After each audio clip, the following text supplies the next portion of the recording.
इंसान का मन चंचल है। वो हमेशा इंसान को भड़काता रहता है, बहकाता रहता है। जिसका अपने मन पर अंकुश नहीं, वो अपने मन के हाथों का खिलौना बन जाता है। जैसा मन कहता है वैसा ही वो करता है। लेकिन कई इंसान ऐसे होते हैं कि वो अपने मन को अपने पर हावी नहीं होने देते।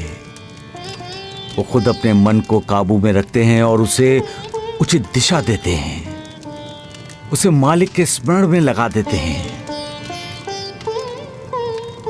मालिक का स्मरण करने वाला मन ना भटकता है ना भटकाता है। फिर विचारों का जो द्वंद इंसान के मन में चलता है साईं, वो चलता रहता है गुरुदेव।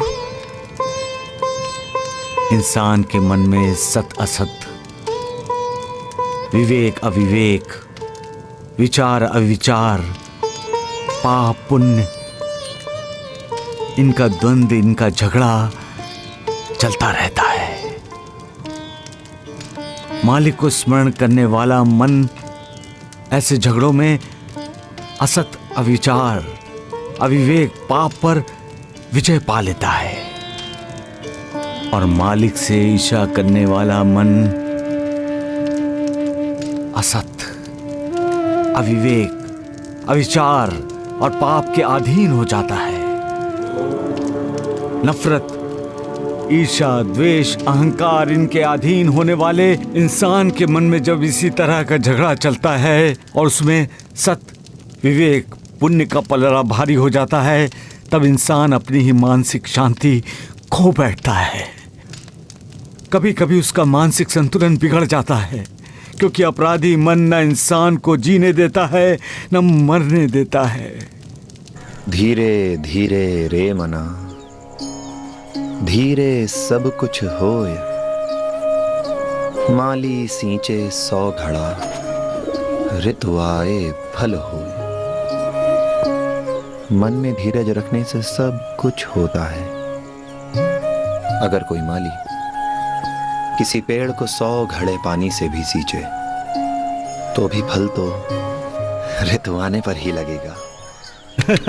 मालिक, तुम्हारा ये इंसान अपने साथी के मन की आवाज कब सुनेगा, कब जानेगा कि कुछ बातें कही नहीं जाती, बिना सुने समझी जाती हैं।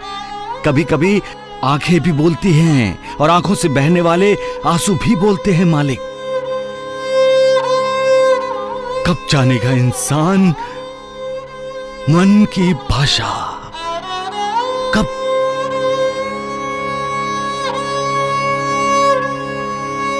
जब इंसान मन की भाषा समझ जाएगा,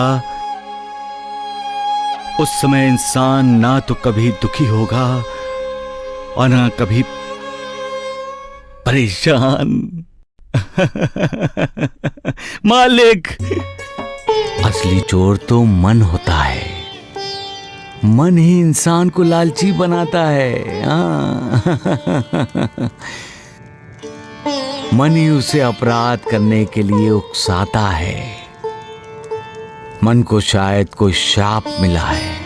वो इंसान को अच्छी बातों की तरफ, अच्छे कामों की तरफ कम ले जाता है, बुरी बातों और बुरे कामों की तरफ ज्यादा।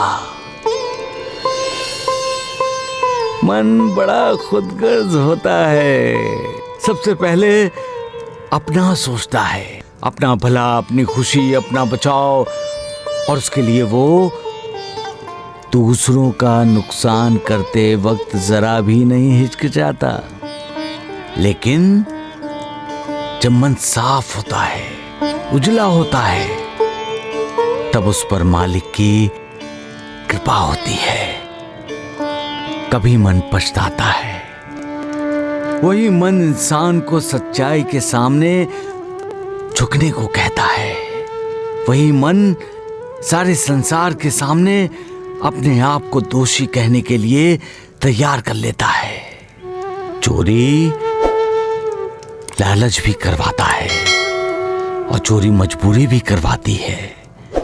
चोरी जरूरत भी करवाती है और ईर्ष्या और द्वेष भी चोरी करवाते हैं। इसलिए चोरी अपराध है, लेकिन अपराध बड़ा हो या छोटा, ये चोर की नीयत पर ही निर्भर है। आत्म परीक्षण करने का मतलब ही है अपने आप को जानना, पहचानना, अपने गुण दोषों से वाकिफ होना, अपने आचरण में, व्यवहार में सुधार लाना। हर इंसान में गुण भी होते हैं और अवगुण भी। सब अवगुणों में अपने अवगुणों को ही गुण समझ लेना सबसे बड़ा अवगुण है। आत्म परीक्षण करने से इंसान को अपने गुण अवगुणों का साक्षात्कार होता है और वो अपने आप में तब्दीली लाने की कोशिश करता है। यही तो उद्धार की पहली सीढ़ी है। जो कोशिश नहीं करते वो अपने उद्धार से कोसों दूर चला जाता है जब उसमें श्रद्धा, भक्ति, आस्था की नींव डाली जाती है। मंदिर बनाने का उत्साह, मंदिर बनाने की उत्कट इच्छा में बहुत बड़ा फर्क है।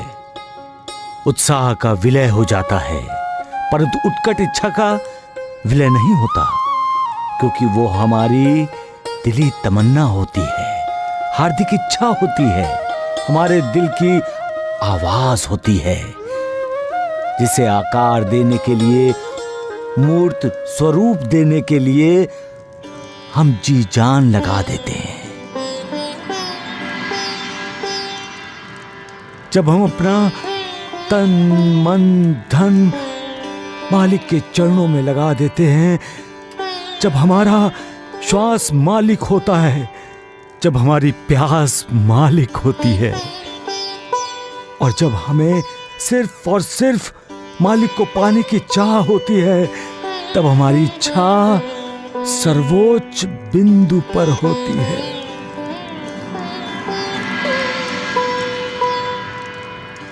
और हमें मालिक का साक्षात्कार होता है। मालिक कहता है, हमारे लिए घर बनाओ।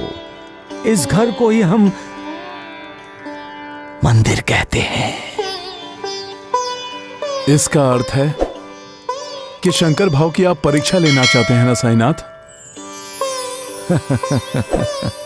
सबका मालिक एक